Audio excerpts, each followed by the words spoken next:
श्री शिवाय नमस्तुभ्यम। आप सभी भक्तों को मेरी ओर से राम राम। मेरे सभी भक्तों पर भगवान शिव की कृपा सदा सर्वदा बनी रहे। आज हम सुनेंगे सोमवार व्रत की कथा। अगर आप सोमवार का व्रत रखते हो तो इस दिन कथा कहानी भी अवश्य ही सुननी चाहिए। कथा सुनने से व्रत का संपूर्ण फल मिलता है। आइए हम कथा को रसपान कर लेते हैं।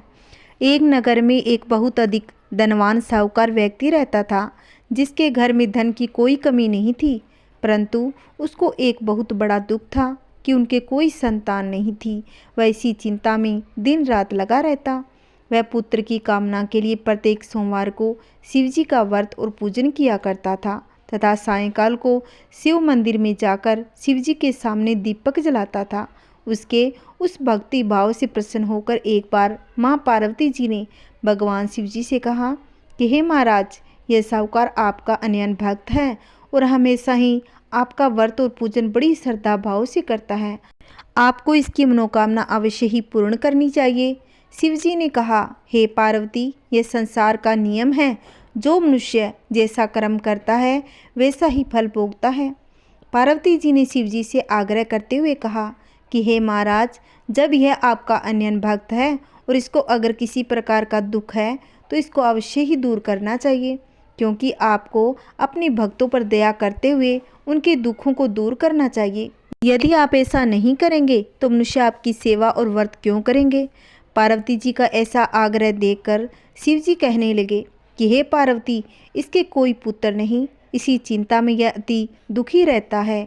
इसके भाग्य में पुत्र न होने पर भी मैं इसको पुत्र प्राप्ति का वरदान देता हूँ, परंतु यह पुत्र केवल 12 वर्ष तक ही जीवित रहेगा। इसके बाद वह मृत्यु को प्राप्त हो जाएगा। इससे अधिक मैं और कुछ भी नहीं कर सकता। यह सब बातें साहूकार सुन रहा था। इससे उसको न तो अधिक प्रसन्नता हुई न ही दुख हुआ। वह पहले जैसा ही शिवजी महाराज का व्रत और पूजन किया करता। कुछ काल व्यतीत हो जाने पर साहूकार की स्त्री गर्भवती हो गई।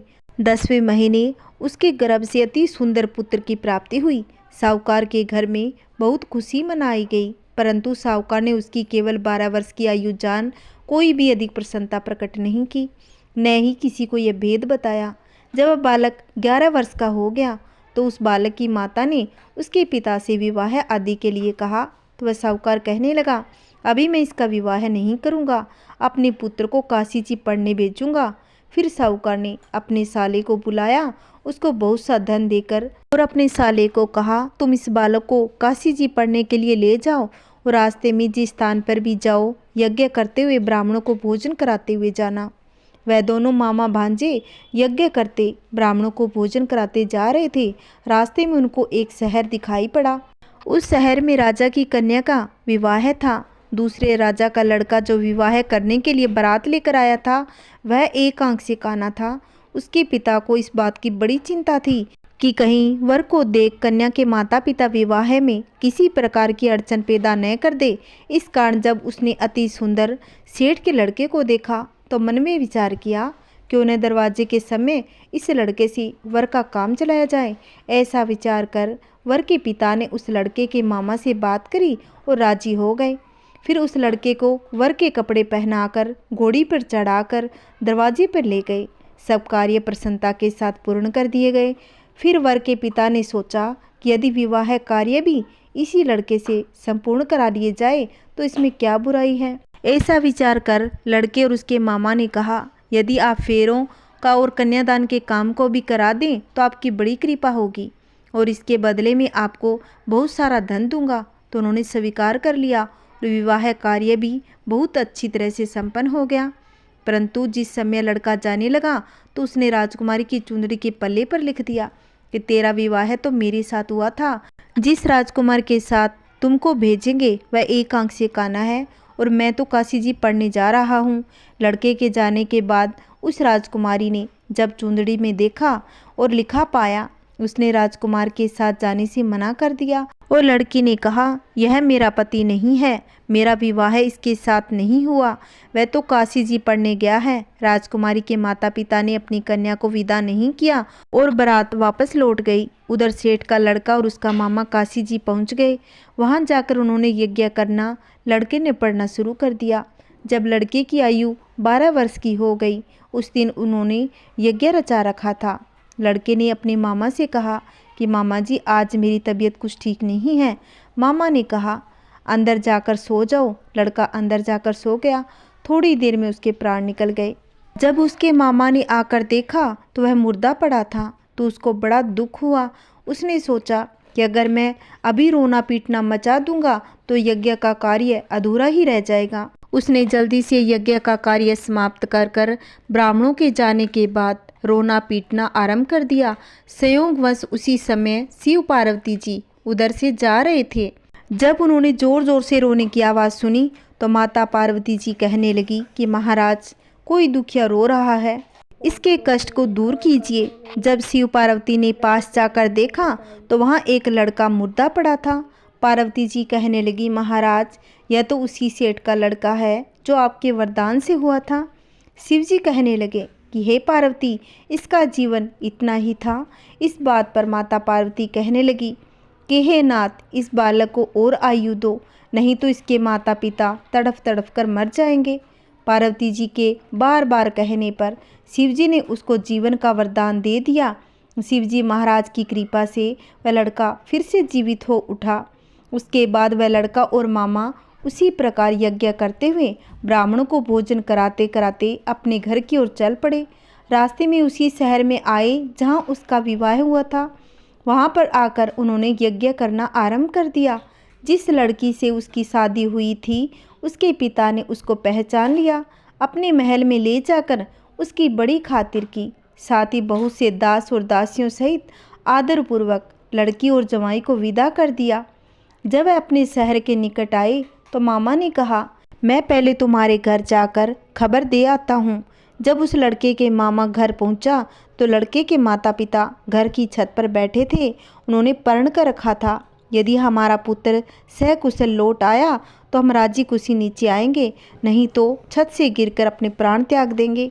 इतने में उस लड़के के मामा ने आकर यह समाचार दिया कि आपका पुत्र आ गया, और उनको विश्वास नहीं हुआ। तब उसके मामा ने शब्दपूर्वक कहा कि आपका पुत्र अपनी स्त्री के साथ बहुत सारा धन लेकर आया है।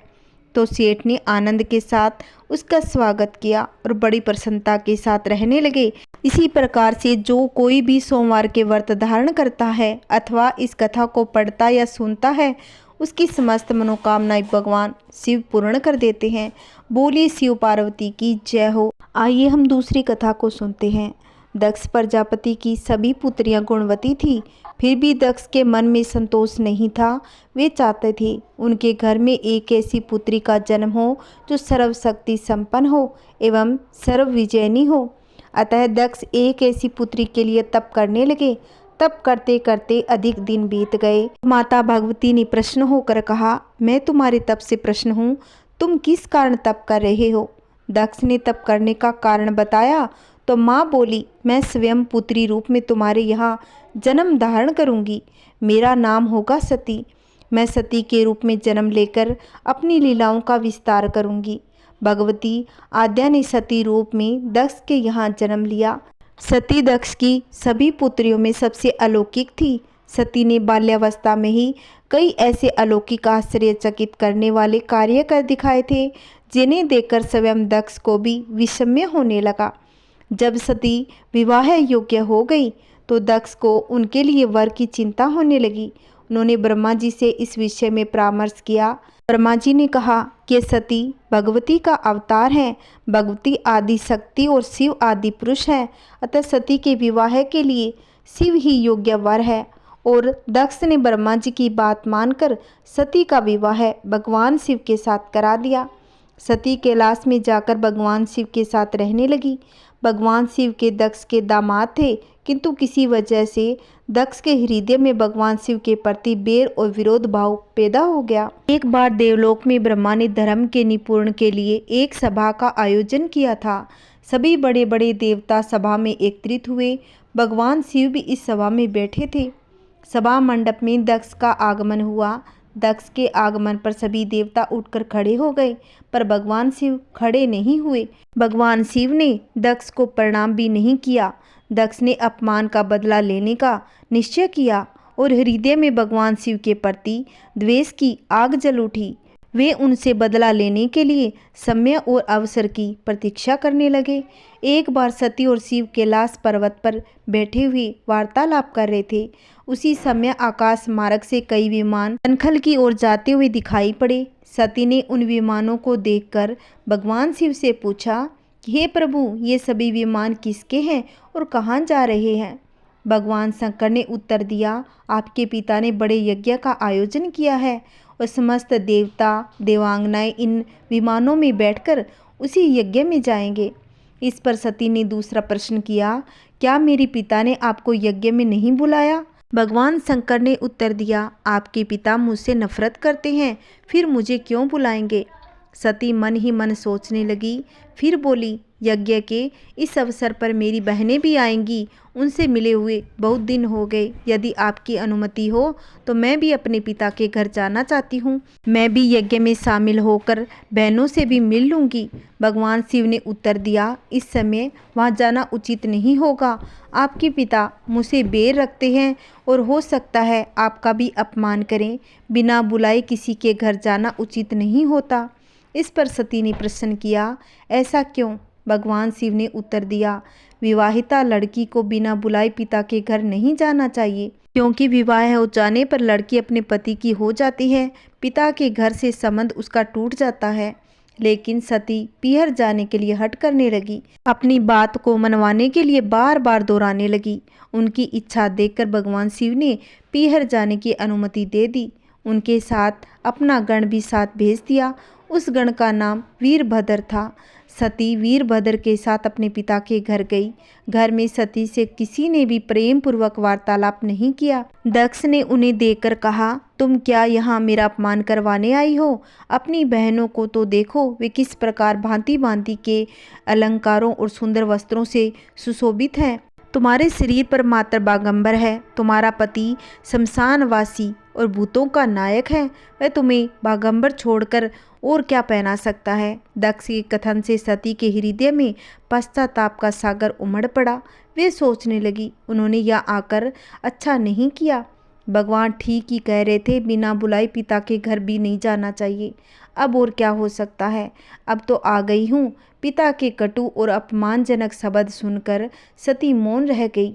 वे उस यज्ञ मंडल में कई जगह सभी देवता और ऋषि मुनि बैठे थे, जहाँ यज्ञ कुंड में जलती हुई अग्नि में आहुतियाँ डाली जा रही थी।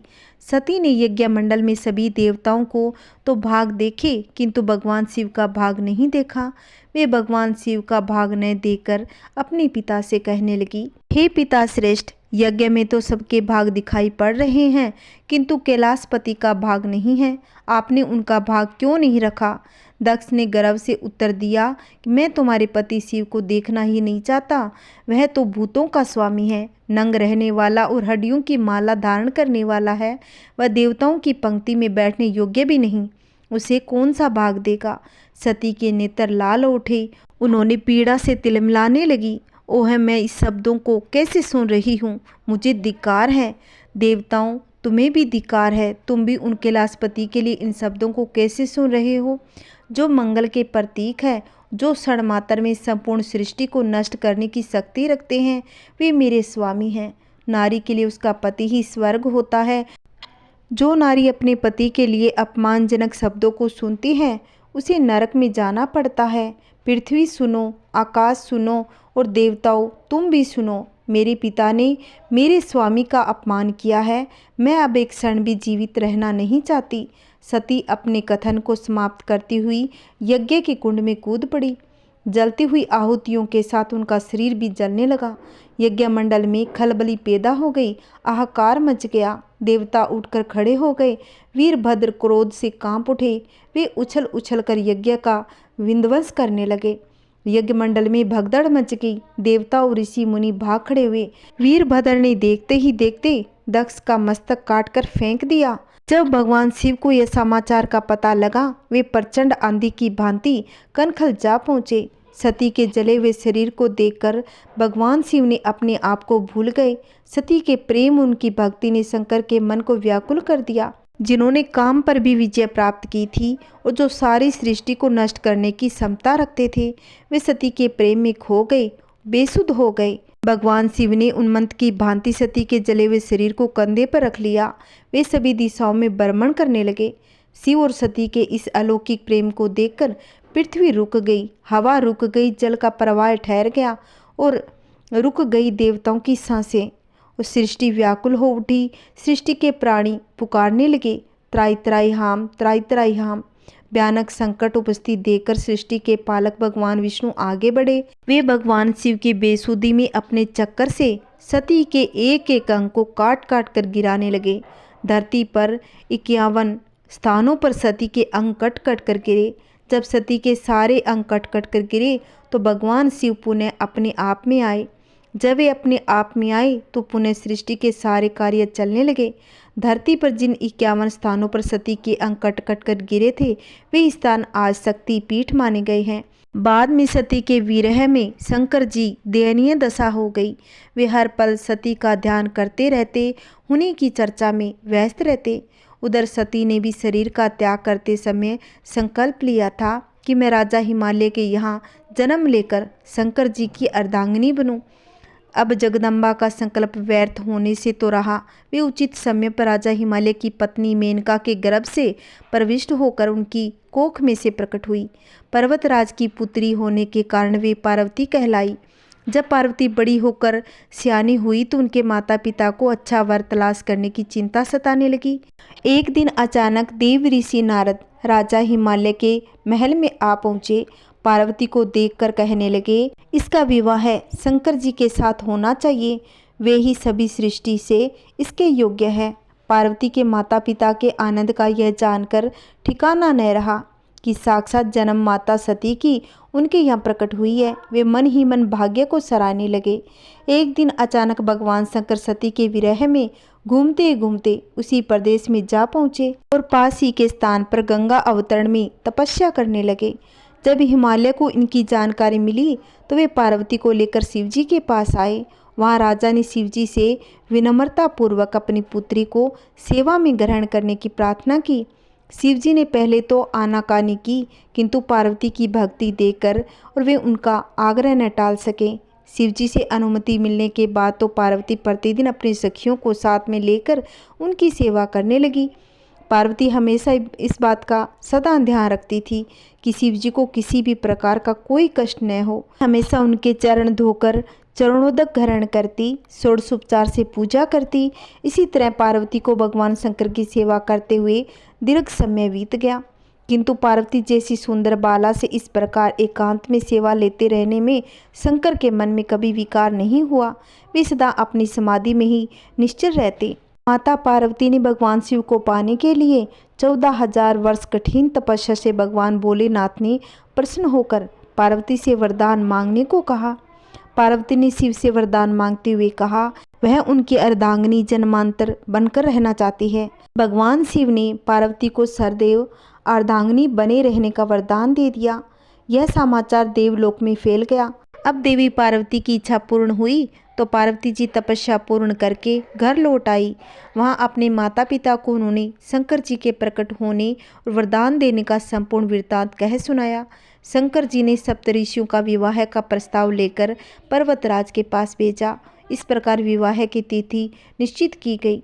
वर पक्ष की ओर से ब्रह्मा, विष्णु, इंद्र आदि देवता बारात लेकर आए। भगवान शंकर और माता पार्वती का विवाह बड़ी धूमधाम से संपन्न हुआ। फिर भगवान शिव के साथ भगवती पार्वती कैलाश आ गई। ओम नमः शिवाय। आइए हम गणेश जी की छोटी सी कहानी सुनते हैं। एक बार माता पार्वती ने विलक्षण पुत्र प्राप्ति हेतु बड़ा तप किया। जब यज्ञ पूरा हुआ अब श्री गणेश ब्राह्मण का रूप धारण करके पहुँचे। अतिथि मानकर माता पार्वती ने उनका सत्कार किया। श्री गणेश ने प्रसन्न होकर वरदान दिया कि हे माते, पुत्र के लिए जो तप आपने किया है उससे आपको विशिष्ट बुद्धि वाला पुत्र बिना गर्भ के ही प्राप्त होगा। वह गणनायक होगा, गुणों की खान होगा।